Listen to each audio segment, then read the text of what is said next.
ಎಲ್ಲರಿಗೂ ಹನುಮಾನ್ ಜಯಂತಿಯ ಹಬ್ಬದ ಶುಭಾಶಯಗಳು. ಆ್ಯಂಡ್ ನಾವು ಇವತ್ತು ಈ ಒಳ್ಳೆ ದಿನದಲ್ಲಿ ಒಂದು ವ್ಲಾಗ್ನ ಸ್ಟಾರ್ಟ್ ಮಾಡಬೇಕಂತ ಇದ್ವಿ ನಮ್ಮ RCC ಒಂದು ಪೇಜ್ಗೆ. So wishes all the best and support is all the time. ಇವತ್ತು ನಾವು ಸಾಯಿಲ್ ಟೆಸ್ಟಿಂಗಿಗೆ ನಂದಿನಿ ಲೆವೆಲ್ಗೆ ಹೋಗ್ತಾ ಇದ್ದೀವಿ. ಸಾಯಿಲ್ ಟೆಸ್ಟಿಂಗಿಂದ ಏನೇನು ಇಂಪಾರ್ಟೆನ್ಸ್ ಇದೆ, ಯಾಕೆ ಮಾಡಿಸ್ಲೇಬೇಕು, ಏನೇನು ನಮಗೆ ಅದ್ರಲ್ಲಿ ಗೊತ್ತಾಗುತ್ತೆ ಅನ್ನೋ ಪ್ರತಿಯೊಂದು ಡೀಟೇಲ್ಸ್ನ ಎಕ್ಸ್ಪ್ಲೇನ್ ಮಾಡ್ತೀವಿ. ಇವತ್ತು ನನ್ನ ಜೊತೆಗೆ ಭಾರ್ಗವಿ ಆ್ಯಂಡ್ ಅಜಯ್ ಇಬ್ಬರು ಕೂಡ ಬರ್ತಾ ಇದ್ದಾರೆ, ನಮ್ಮ team members. So Bhargavi say hi, Ajay say hi. Yeah hi. So ಇವಾಗ ನಾವು ಆಲ್ರೆಡಿ ನಂದಿನಿ ಲೆವೆಲ್ಗೆ ಹೋಗ್ತಾ ಇದ್ದೀವಿ. ವಿ ಆರ್ ನಾವು in Bagalagunte. Will catch you in Nandini level. Okay, so ನಾನು ಇನ್ನೊಂದು ವಿಷಯ ಹೇಳಬೇಕು. ಏನಪ್ಪ ಅಂತ ಅಂದರೆ, ನಿಮ್ಮ ಕನಸಿನ ಮನೆ ಕಟ್ಕೊಳ್ಬೇಕಾದ್ರೆ ಏನಾದರೂ ನಿಮಗೆ ಕನ್ಸ್ಟ್ರಕ್ಷನ್ ನಾಲೆಡ್ಜ್ ಬೇಕು ಅಥವಾ ಏನಾದರೂ ಡೌಟ್ಸ್ ಇತ್ತು ಅಂತ ಅಂದರೆ, ನಾವು ಕನ್ಸ್ಟ್ರಕ್ಷನ್ ರಿಲೇಟೆಡ್ ನಾಲೆಡ್ಜ್ ಸೀರೀಸ್ನ ಸ್ಟಾರ್ಟ್ ಮಾಡ್ತಾ ಇದ್ವಿ. ಅದು ಇದೇ January 1 ಸ್ಟಾರ್ಟ್ ಆಗುತ್ತೆ. ಸೊ ನಿಮ್ಗೆ ಏನಾದರೂ ಕನ್ಸ್ಟ್ರಕ್ಷನ್ ರಿಲೇಟೆಡ್ ನಾಲೆಡ್ಜಸ್ ಬೇಕು ಅಂತ ಅಂದರೆ, please watch our RCC page in Instagram.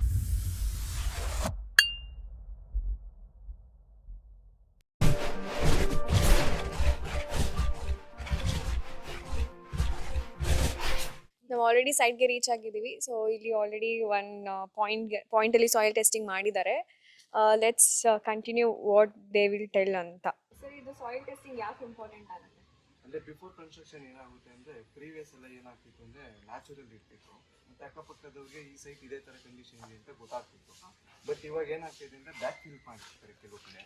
ಮತ್ತು ಇವಾಗ ಏನಾಗುತ್ತೆ ಅಂದರೆ, ನಾರ್ಮಲ್ಲಾಗಿ ಕೆಲವ್ರು ಏನು ಮಾಡ್ತಾರೆ, ಒಂದು 6 ಫೀಟು 7 ಫೀಟಿಗೆ ಫೌಂಡೇಶನ್ ತಗೊಂಡು ಮಾಡಿಬಿಡ್ತಾರೆ. ಇನ್ ಕೇಸ್ ಏನಾದರೂ ಸಾಯಿಲ್ ಏನಾದರೂ ಲೂಸ್ ಕಂಡೀಷನ್ ಇದ್ದರೆ ಅದು ಸಿಂಕ್ ಆಗೋ ಚಾನ್ಸಸ್ ಇರುತ್ತೆ.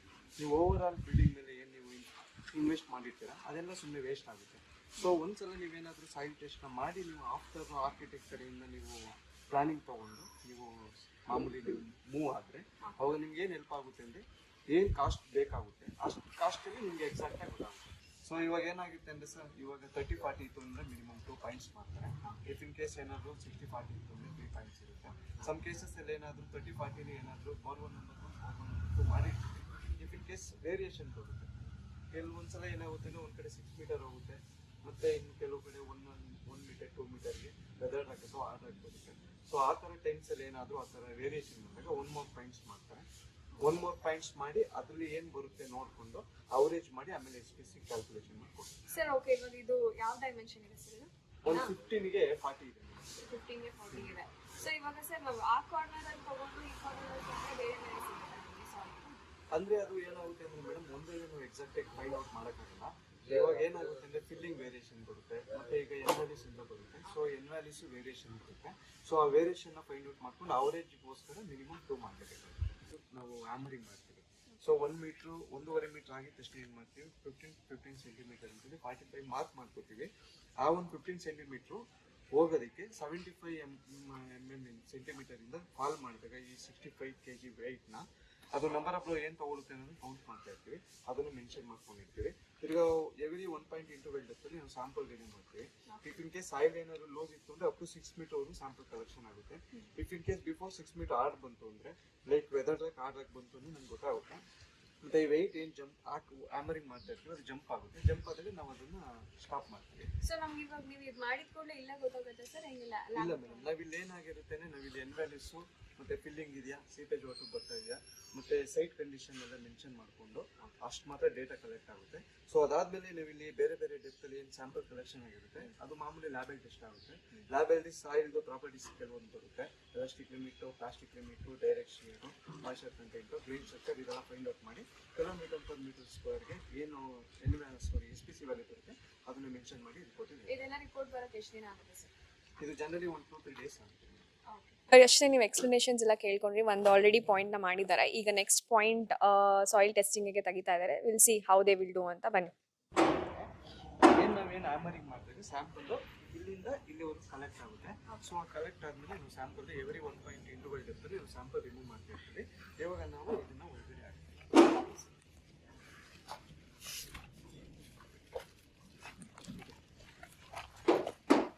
ಈ ಥರ ನಾವು ಸ್ಟ್ಯಾಂಡಿಂಗ್ ಪರ್ಪಸ್ಗೋಸ್ಕರ ಆ ಥರ ಹೋಲ್ ಮಾಡ್ತೀವಿ.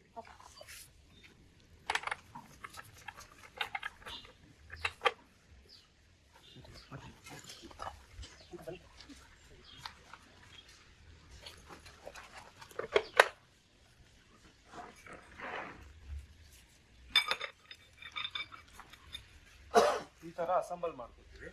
ಈ ತರ ಅಸೆಂಬಲ್ ಮಾಡಿದ್ಮೇಲೆ ಏನ್ ಮಾಡ್ತೀವಿ ಅಂದ್ರೆ ಇದನ್ನ ಹ್ಯಾಮರಿಂಗ್ ಮಾಡ್ತೀವಿ. ಸೊ ಎಲ್ಲೋವರೆಗೂ ಹ್ಯಾಮರಿಂಗ್ ಮಾಡ್ತೀವಿ ಅಂದ್ರೆ 1.5 ಮೀಟರ್ ಕಂಪ್ಲೀಟ್ ಆಗೋವರೆಗೂ ಹ್ಯಾಮರಿಂಗ್ ಮಾಡ್ತೀವಿ. ಸೊ 1.5 ಮೀಟರ್ ಕಂಪ್ಲೀಟ್ ಆದ್ಮೇಲೆ ಮುಂದಿನ ಪ್ರೊಸೆಸ್ ಹೇಳ್ತೀವಿ, ಅದು ಮಾಡ್ತಾ ಓಕೆ ಸರ್.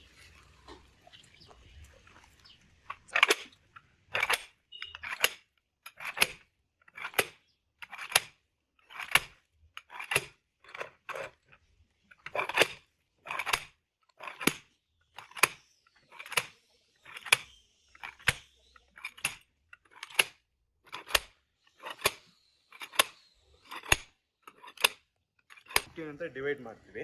ಡಿವೈಡ್ ಮಾಡಿದ್ಮೇಲೆ ಫಸ್ಟ್ 15 ಏನಿದೆ ಅದು ಸೆಟ್ಲ್ಮೆಂಟ್ ಅಂತ ಕರಿತೀವಿ. ನೆಕ್ಸ್ಟ್ 15 ಮತ್ತೆ ನೆಕ್ಸ್ಟ್ 15 ಏನ್ ನಂಬರ್ ಆಫ್ ಬ್ಲೋ ತಗೊಳುತ್ತೆ ಅದನ್ನು ಡೇಟಾ ಶೀಟ್ ಅಲ್ಲಿ ಎಂಟ್ರಿ ಮಾಡ್ತೀವಿ. Okay sir.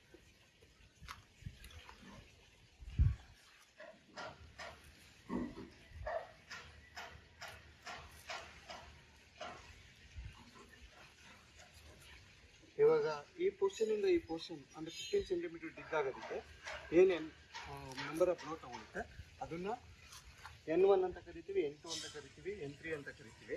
So N value ಅಂದ್ರೆ N2 ಪ್ಲಸ್ N3 ಸೇರಿದ್ರೆ ಏನು ಬಂದಿರುತ್ತೆ ಟೋಟಲ್ ನಂಬರ್ ಆಫ್ ಬ್ಲೋ ಅದನ್ನ N ವ್ಯಾಲ್ಯೂ ಅಂತ ಮೆನ್ಷನ್ ಮಾಡ್ತೀವಿ. ಸೊ ಈಗ N ವ್ಯಾಲ್ಯೂ ಅಂದ್ರೆ ಏನು ಐಡೆಂಟಿಫೈ ಮಾಡ್ತೀರಾ sir? Number of blow madam. Okay. ಅಂದ್ರೆ ಈ ಒಂದು 15 ಸೆಂಟಿಮೀಟರ್ ಏನಿದೆ ಈ 15 ಸೆಂಟಿಮೀಟರ್ಗೆ ಎಷ್ಟು ಏಟ್ ತಗೊಳುತ್ತೆ, 75 ಸೆಂಟಿಮೀಟರ್ ಇಂದ ಫಾಲ್ ಮಾಡಿದಾಗ ವೆಯ್ಟ್ ಎಷ್ಟು ತಗೊಳುತ್ತೆ ಅನ್ನೋದನ್ನ ಇದು ಮಾಡ್ತೀವಿ. ಸೊ ಇದರಿಂದ ನಮಗೆ ಕೆಪಾಸಿಟಿ ಎಷ್ಟು ಬ್ಯಾಲೆನ್ಸ್ ಆಗುತ್ತೆ ಈ ಸಾಯಿಲ್ ಅಲ್ಲಿ ಅನ್ನೋದು ಗೊತ್ತಾಗುತ್ತೆ ಅಲ್ವಾ? ಹೌದು ಮೇಡಮ್. ಅದು ಹಾರ್ಡ್ನೆಸ್ ಇನ್ಕ್ರೀಸ್ ಆಗ್ತಿದೆ, ಡಿಕ್ರೀಸ್ ಆಗ್ತಾ ಇದೆ, ಕಾನ್ಸ್ಟೆಂಟ್ ಆಗಿದೆಯಾ ಅನ್ನೋದನ್ನ ನಂಬರ್ ಆಫ್ ಬ್ಲೋ ಅಲ್ಲಿ ನಾವು ಐಡೆಂಟಿಫೈ ಮಾಡ್ತೀವಿ.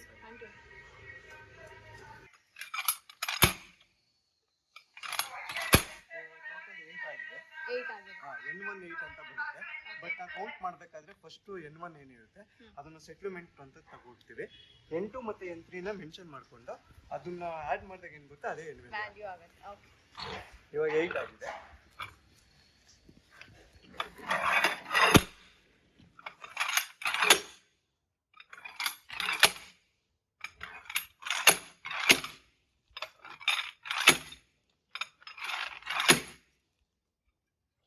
ಇವಾಗ ಏನು ಬಂದಿರುತ್ತೆ ವ್ಯಾಲ್ಯೂಸ್ ಆ ವ್ಯಾಲ್ಯೂಸ್ ಮೆನ್ಷನ್ ಮಾಡ್ಕೊತೀವಿ. ಈ ತರ ನಮ್ಗೊಂದು ಶೀಟ್ ಇರುತ್ತೆ. ಈ ತರ ಶೀಟಲ್ಲಿ ಅಲ್ಲಿ ಏನು ಬಂದಿರುತ್ತೆ, ಫಿಲ್ಲಿಂಗ್ ಇದೆಯಾ, ಇನ್ ಕೇಸ್ ಏನಾರ ವರ್ಕ್ ಮಾಡ್ಬೇಕಾದ್ರೆ ಸೀಪೇಜ್ ಇದೆಯಾ ಅದೆಲ್ಲ ಫೈಂಡ್ ಔಟ್ ಮಾಡ್ಕೊಂಡು ಈ ತರ ರಿಮೂವ್ ಮಾಡ್ತೀವಿ. ಎವ್ರಿ 1.5 ಮೀಟರ್ ಡೆಪ್ತ್ ಇಂಟರ್ವಲ್ಸ್ ಅಲ್ಲಿ ಸ್ಯಾಂಪಲ್ ರಿಮೂವ್ ಮಾಡ್ತೀವಿ. ಇದು ಡೈರೆಕ್ಟ್ ಹೊಡೆದ್ರೆ ಏನಾಗ್ಬಿಡುತ್ತೆ ಅಂದ್ರೆ ಏನು ಟ್ಯೂಬ್ ಇರುತ್ತಲ್ಲ ಈ ಟ್ಯೂಬಲ್ಲಿ ಮಾತ್ರ ಸ್ಯಾಂಪಲ್ ಕಲೆಕ್ಟ್ ಆಗುತ್ತೆ. ಇವಾಗ ಇಲ್ಲಿಂದ ಇಲ್ಲಿವರೆಗೂ ಏನು ಟ್ಯೂಬ್ ಇದೆ ಈ ಟ್ಯೂಬಲ್ಲಿ ಮಾತ್ರ ಸ್ಯಾಂಪಲ್ ಕಲೆಕ್ಟ್ ಆಗಿರುತ್ತೆ. ಸೊ ಇದನ್ನು ನಾವು ರಿಮೂವ್ ಮಾಡಿ ನೆಕ್ಸ್ಟ್ ಇಫ್ ಇನ್ ಕೇಸ್ ನಾವು ಇದನ್ನ ಡೈರೆಕ್ಟ್ ಹ್ಯಾಮರಿಂಗ್ ಮಾಡಿಬಿಟ್ರೆ ಏನಾಗುತ್ತೆ, ಸಾಯಿಲ್ ಒಳಗಡೆ ಕಾಂಪ್ಯಾಕ್ಟ್ ಆಗ್ಬಿಡುತ್ತೆ. ಆಗ ಎನ್ವೆಲ್ಯೂಸ್ ಕರೆಕ್ಟ್ ಆಗಿರುತ್ತೆ.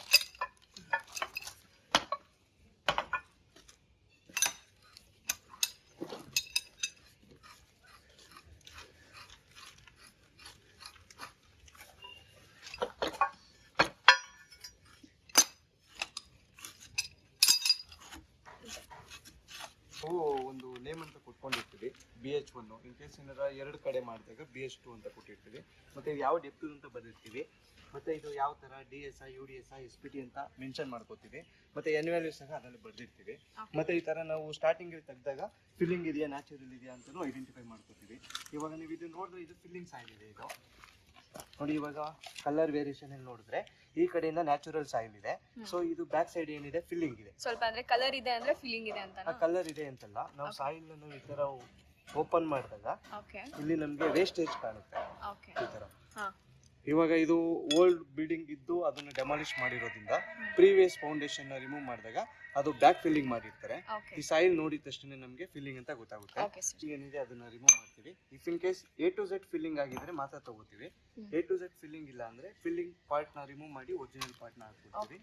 ಮತ್ತೆ ಏನದು ಇಟ್ ಶಾಂಪಲ್ ಇರುತ್ತೆ. ಸೊ 8 ಸ್ಯಾಂಪಲ್ ಫುಲ್ ಡೀಪ್ ಅಲ್ಲಿ ಹೋಗಿರುತ್ತಲ್ವಾ? ಹೌದು. ಇವಾಗ ನಾವೇನು ಫೈನಲ್ ಡೆಪ್ತ್ ಇರುತ್ತಲ್ಲ, ಈಗ ಎಕ್ಸಾಂಪಲ್ 1.5 ಮೀಟರ್ ಅಂತ ಹೇಳಿದ್ವಿ, ಆ ಫೈನಲ್ ಡೆಪ್ತ್ ಸ್ಯಾಂಪಲ್ ಇದಾಗಿರುತ್ತೆ. ಈಗ ನೆಕ್ಸ್ಟ್ ಪ್ರೋಸೆಸ್ ಇದು ಹೋಗ್ತಾ ಇದೆ. ಇದು ಸಾಯಿಲ್ ಮೀಡಿಯಂ ಕಂಡೀಷನ್ ಮತ್ತೆ ಲೂಸ್ ತರ ಇರೋದ್ರಿಂದ ಹೋಗ್ತಾ ಇದೆ. ಸೊ ಅದನ್ನ ಕಂಟಿನ್ಯೂ ಮಾಡ್ತೀವಿ. Okay. ಇಫ್ ಇನ್ ಕೇಸ್ ಏನಾದ್ರೂ ಇದಕ್ಕಿಂತ ಮುಂಚೆನೆ ರಾಕ್ ಬಂದ್ಬಿಡುತ್ತೆ. ಕೆಲವು ಏರಿಯಾದಲ್ಲಿ ಏನಾಗುತ್ತೆ ಅಂದ್ರೆ ಓಪನ್ ರಾಕ್ ಇರುತ್ತೆ. ಸೊ 1.5 ಹೋಗಿದ ತಕ್ಷಣ ರಾಕ್ ಬಂದ್ಬಿಡುತ್ತೆ. ಅವಾಗ ಆ ಡೆಪ್ತ್ ಫೈನಲೈಸ್ ಮಾಡ್ತೀವಿ. ಸ್ಯಾಂಪಲ್ ಹೋಗ್ತಾ ಇರೋದ್ರಿಂದ so next process 3 metre. 3 metre ಅಲ್ಲಿ ಏನ್ ಬರುತ್ತೆ ಅಂತ ನೋಡ್ಕೊಂಡು ನಾವಿನ್ನ ಡೆಪ್ತ್ ಏನಾದ್ರು ಸ್ಟ್ರಾಂಗ್ ಸಿಗುತ್ತಾ ಅಂತ ಹೇಳಿ ಏನೋ ಇನ್ನೊಂದ್ಸಲ ಟೆಸ್ಟಿಂಗ್ಗೆ ಏನು ಪೈಪ್ನ ಬಿಡ್ತಾ ಇದ್ದಾರೆ. So will see like how process use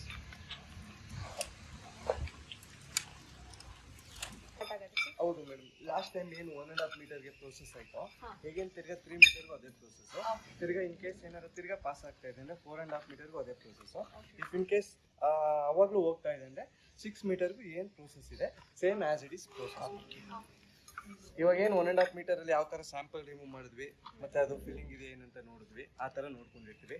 ಒಂದ್ಸತ filling close ಆಯ್ತು ಅಂದ್ರೆ ಹೇಗೇನು ಫಿಲ್ಲಿಂಗ್ ಬರಲ್ಲ, ಅದು ನ್ಯಾಚುರಲ್ಲೇ ಕಂಟಿನ್ಯೂ ಆಗ್ತಾ ಹೋಗುತ್ತೆ.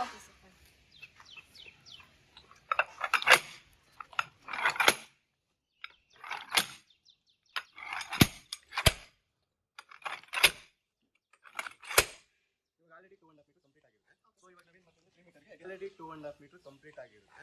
ಸೊ ಇವಾಗ ನಾವೇನ್ ಮಾಡ್ತೀವಿ ಅಂದ್ರೆ 3 ಮೀಟರ್ಗೆ ಅಗೇನ್ ತಿರ್ಗಾ 45 ಸೆಂಟಿಮೀಟರ್ ಮಾರ್ಕ್ ಮಾಡ್ಕೊತೀವಿ.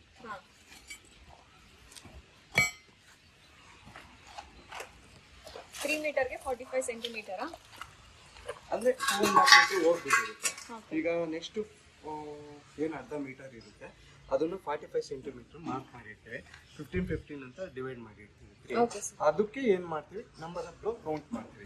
ಇವಾಗ ಇಲ್ಲಿವರೆಗೂ ಹ್ಯಾಮರಿಂಗ್ ಮಾಡಿದ್ದು ಕೌಂಟ್ ಆಗಿರುತ್ತೆ. ಇವಾಗ ನಾವು 2 ಮೀಟರ್ ಇಂದ ಏನು ಹ್ಯಾಮರಿಂಗ್ ಮಾಡಿರ್ತೀವಿ ಅದು ಕೌಂಟ್ ಆಗಿರಲ್ಲ. ಸೊ ಇನ್ ಫರ್ದರ್ ಏನು ಹೊಡಿತೀವಿ ಅದು ಕೌಂಟ್ ಆಗುತ್ತೆ.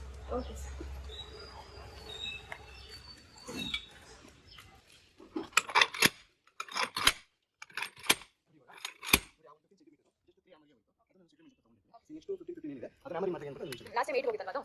ಸ್ಟಾರ್ಟಿಂಗ್ ಸೆಗ್ಮೆಂಟ್ 8 5 ಇವಾಗ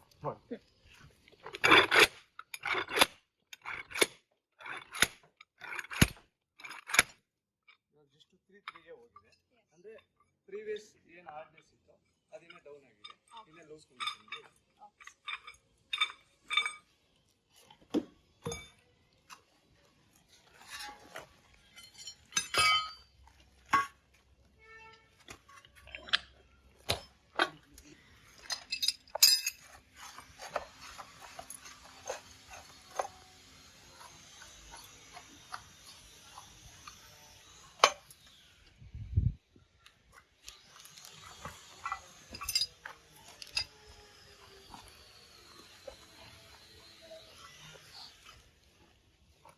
ಇದು 3 ಮೀಟರ್ ಸ್ಯಾಂಪಲ್.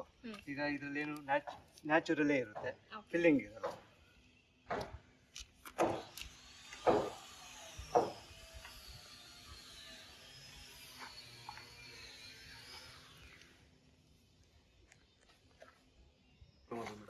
ಅಂದ್ರೆ ಇವಾಗ ನಾವು ನೋಡಿ, ಇವಾಗ ನಾವು ಈ ಸೈನ್ ನೋಡಿದ್ರೆ ಇವಲ್ಲ ಆ ಒಂದು ಈಸಿಯಾಗಿ ಹೋದ್ರೆ ಹೌದು. ಅದು ಜನರಲಿ ಏನಾಗುತ್ತೆ ಅಂದ್ರೆ ತುಂಬಾ ಹಾರ್ಡ್ ಅಂದ್ರೆ ಅದು ವೆಯ್ಟ್ ಜಂಪ್ ಆಗುತ್ತೆ. ಹಾರ್ಡ್ ಹಾಕಿದ್ರೆ ವೆಯ್ಟ್ ಜಂಪ್ ಆಗುತ್ತೆ. ಇಲ್ಲ ಅಂದ್ರೆ ಆ ಒಂದು 15 ಸೆಂಟಿಮೀಟರ್ ಇವಾಗ ಜಸ್ಟ್ 3 ಹೋಗ್ತಾ ಇದೆಯಲ್ಲ, ಆ ಒಂದು 3 ಪ್ಲೇಸ್ ಅಲ್ಲಿ 15 20 ಆ ತರ ತಗೊಂಡ್ರೆ 115 ಸೆಂಟಿಮೀಟರ್ ಅದು ಮೀಡಿಯಮ್ ಹಾರ್ಡ್ ಅಂತ ಬರುತ್ತೆ. ನೋಡಿ ಇವಾಗ ವೆಯ್ಟ್ ನಮ್ಗೆ ಅಬ್ಸರ್ವ್ ಆಗಿದೆ, ಗಟ್ಟಿ ಕೆಳಗಡೆ ಬಂದಿದೆ. ಸೊ ಇಲ್ಲಿವರೆಗೆ ಏನಾಗ್ತಿತ್ತು, ಹ್ಯಾಮರಿಂಗ್ ಮಾಡಿದಾಗ ಡೈರೆಕ್ಟ್ ಹೋಗ್ತಾ ಇತ್ತು. ಇವಾಗ ವೆಯ್ಟ್ ಜಂಪ್ ಆಗುತ್ತೆ. ಯಾವಾಗ ಜಂಪ್ ಆಗ್ತಾ ಇರುತ್ತೆ ಅಲ್ಲಿ ನಮ್ಗೆ ಈ ವೆಯ್ಟ್ ಜಂಪ್ ಆಗೋ ಮೂಮೆಂಟ್ ಅಲ್ಲೇ ಅದು ಯಾವ ತರ ಸಾಯಿಲ್ ಅನ್ನೋದು ಒಂದು ಜನರಲ್ ಆಗಿ ಗೊತ್ತಾಗುತ್ತೆ. ಅದು ಸ್ಟ್ರಾಂಗ್ ಇದೆ ಅಂತ ಫೀಲ್ ಆಗುತ್ತೆ. ಅದು ಜನರಲ್ ಆಗಿ ಅದು SPC ವ್ಯಾಲ್ಯೂ ಏನದು ಲ್ಯಾಬ್ ಟೆಸ್ಟ್ ಆದ್ಮೇಲೆ ಗೊತ್ತಾಗುತ್ತೆ. ಇವಾಗ ಅಬ್ಸರ್ವ್ ಮಾಡಿದ್ರೆ ಇದು ಸ್ವಲ್ಪ ಲೈಟ್ ಆಗಿ ಜಂಪ್ ಆಗುತ್ತೆ, ಅದನ್ನ ನೋಡ್ಬೋದು. ಇದು ಈ ತರ ಯಾವಾಗ ಜಂಪ್ ಆಗ್ತಾ ಇರುತ್ತೆ ಅದೊಂದು ಸ್ವಲ್ಪ ಹಾರ್ಡ್ ಕಂಡೀಷನ್ ಇರುತ್ತೆ. ಸೊ ಹಾರ್ಡ್ ಕಂಡೀಷನ್ ಅಂದ್ರೆ ರಾಕ್ ಲೇಯರ್ ಇರುತ್ತೆ. ಸೊ ರಾಕ್ ಲೇಯರ್ ಬಂದಾಗ ಈ ತರ ಜಂಪ್ ಆಗುತ್ತೆ, ಅದರ್ವೈಸ್ ಹೋಗ್ತಾರೆ. ನೋಡಿ ಇದು ತುಂಬಾ ಹಾರ್ಡ್.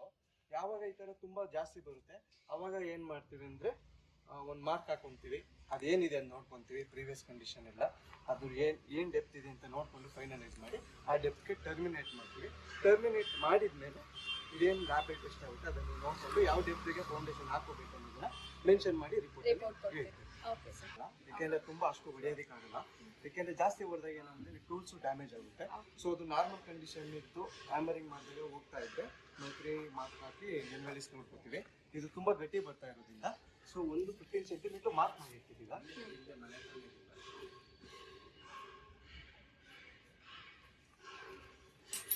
ಸೊ ತುಂಬಾ ಗಟ್ಟಿ ಬಂದಾಗ ಎನ್ವೆಲಿಸ್ ಜೊತೆಗೆ ಇದೇನು ವೆಯ್ಟ್ ಜಂಪ್ ಆಗುತ್ತಲ್ಲ ಅದ್ರ ಮೇಲೆ ನಾವು ಡಿಸೈಡ್ ಮಾಡ್ತೀವಿ.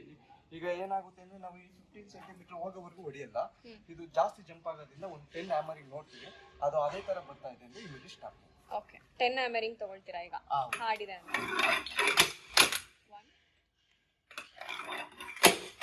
2 3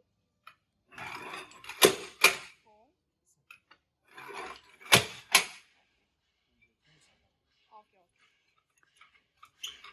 ಇವಾಗೇನು ಈ ಥರ ಜಂಪ್ ಈ ಥರ ವೆಯ್ಟ್ ಯಾವಾಗ ನಾವು ಲೋಡ್ ಕೊಡ್ತೀವಿ, ಲೋಡು ಯಾವಾಗ ಒಳಗಡೆ ರೆಸಿಸ್ಟ್ ಮಾಡುತ್ತೆ ಆ ಲೋಡ್ ಎಗಿನ ತಿರ್ಗಿ ಆಪೋಸ್ ಬರುತ್ತೆ. ಸೊ ಆಪೋಸ್ ಬರೋದ್ರಿಂದ ಅದು ವೆಯ್ಟ್ ಜಂಪ್ ಆಗುತ್ತೆ. ಓಕೆ, ನೋಡಿದ್ವಿ ಎಷ್ಟು ಲೈಕ್ ಇದು 50-40ಗೆ 2 ಪಾಯಿಂಟ್ಸ್ನ ತೊಗೊಂಡಿದ್ದಾರೆ. 2 ಕಡೆನೂ ಸೇಮ್ ಬಂದಿದೆ ಅಂತ ಅಂದರೆ they are stopping it. If in case ಏನಾದರೂ ಮತ್ತೆ ಸಾಯಿಲ್ ಏನಾದರೂ ಅದರಲ್ಲಿ ಸ್ಟೋರ್ ಆಗಿತ್ತು ಅಂತ ಅಂದರೆ then again they have to proceed with the 3rd point. But ಇಲ್ಲಿ ಏನು ಹಂಗಾಗಿಲ್ಲ, they are stopping the soil testing. Okay sir, ಇದು ನಿಮ್ದು ಏನಾದರೂ ಗೌರ್ಮೆಂಟ್ ರಿಜಿಸ್ಟರ್ಡ್ ಆ ಥರ ಏನಾದರೂ ಇರುತ್ತಾ ಅಥವಾ ಪ್ರೈವೇಟಾ? ನಮ್ಮದು ಪ್ರೈವೇಟು ಮೇಡಮ್. ಅಂದರೆ ಪ್ರೈವೇಟ್ ಕಂಪ್ನಿ ಆದರೂ ಸಹ ನಮ್ಮದು ಗೌರ್ಮೆಂಟ್ ರಿಲೇಟೆಡ್ ಏನು ಸರ್ಟಿಫಿಕೇಟ್ಗಳು ಇರುತ್ತೆ ಆ ಸರ್ಟಿಫಿಕೇಟ್ ತಗೊಂಡು ರಿಜಿಸ್ಟರ್ ಆಗಿರುತ್ತೆ. ಸೊ ಅದ್ರ ಬೇಸ್ ಮೇಲೆ ನಮ್ಮದು ಇದಿರುತ್ತೆ ಮೇಡಮ್. ಈ ನಮ್ಮದು ಏನು ಸಾಯಿಲ್ ಟೆಸ್ಟಿಂಗ್ ಕಂಪ್ನಿ ಇದೆ ಇದ್ರದ್ದು ಎಲ್ಲ ಕಡೆನೂ ಅಪ್ರೂವ್ ಆಗುತ್ತೆ ಮೇಡಮ್. ಓಕೆ, ಸಾಯಿಲ್ ಟೆಸ್ಟಿಂಗ್ ಮುಗೀತು. ನೀವು ನೋಡಿದ್ರಿ ಲೈಕ್ 2 ಪಾಯಿಂಟ್ಸ್ನಲ್ಲಿ ಸಾಯಿಲ್ ಟೆಸ್ಟಿಂಗ್ ಮಾಡಿದ್ದಾರೆ. ಒಂದು ಕಡೆ 2 ಕಡೆನೂ ಸೇಮ್ ಡೆಪ್ತಿಗೆ ಸಿಕ್ಕಿದೆ. ಆ್ಯಂಡ್ ಇದರಲ್ಲಿ ಸೀಪೇಜ್ ಇದೆ ಅಂತ ಹೇಳ್ತಾ ಇದ್ದಾರೆ. ಸೀಪೇಜ್ ಇತ್ತು ಅಂತಂದರೆ ಅವರು ಬೇರೆ ಟ್ರೀಟ್ಮೆಂಟ್ಸ್ ಮಾಡಬೇಕಾಗತ್ತೆ ಆ್ಯಂಡ್ ಅದನ್ನೆಲ್ಲ ರಿಮೂವ್ ಮಾಡಬೇಕಾಗತ್ತೆ.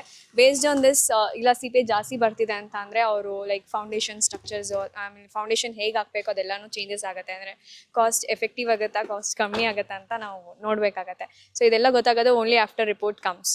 ಎಲ್ಲರೂ ಸಾಯಿಲ್ ಟೆಸ್ಟಿಂಗ್ ನೋಡಿದ್ರಿ ಹೇಗೆ ಮಾಡ್ತಾರೆ ಅಂತ. ಸೊ ನಮ್ಮ ಅಜ್ಜ ಅನ್ಕೊಂಡಿದ್ದ ಲೈಕ್ ಟೆಸ್ಟ್ ಟ್ಯೂಬ್ ಒಳಗಡೆ ಸಾಯಿಲ್ ಹಾಕ್ಬಿಟ್ಟು ಕೆಮಿಕಲ್ ಹಾಕ್ಬಿಟ್ಟು ಸಾಯಿಲ್ ಟೆಸ್ಟಿಂಗ್ ಮಾಡ್ತಾರೆ ಅಂತ. ಅವನು ಇಷ್ಟು ದೊಡ್ಡ ಪ್ರಾಸೆಸ್ ಇದೆ ಅಂತ ಗೊತ್ತಾದ್ಮೇಲೆ ವಾವ್ ಅಂತ ಫೀಲ್ ಆದ. ಸೊ ಏನಂದರೆ ಬಲ್ಬೋನ್ ಮೂಮೆಂಟ್ ಥರ ಇತ್ತು ಅವನಿಗೆ. ನಿಮಗೂ ಏನಾದರೂ ಅದೇ ಥರ ಫೀಲ್ ಆಗ್ತಾಯಿದೆ, ಓಕೆ ಸಾಯಿಲ್ ಟೆಸ್ಟಿಂಗ್ ಈ ಥರ ಎಲ್ಲ ಪ್ರಾಸೆಸ್ ಇದೆ, ಹಿಂಗೆಲ್ಲ ತಿಳ್ಕೊಬೇಕು ಅಂತ.